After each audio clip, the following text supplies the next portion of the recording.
Assalamualaikum, salam sejahtera, salam kenal. Selamat pagi semua. Hari ini kita berniaga dekat Pedas Selur. Ada macam-macam. Ada ubi geli. Ubi geli ni yang tak potong lagi 300 gram RM5. Yang siap potong 250 gram RM5. Ada minyak gamat besar, minyak gamat panas, ada cincin, sindir, gelang sindir, gelang mas Korea, batu cincin, ada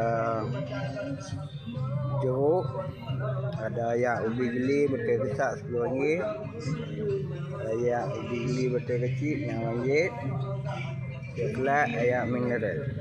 Ada kasih kita juga ni, simpan kat balai. Sebelah kita ada macam-macam.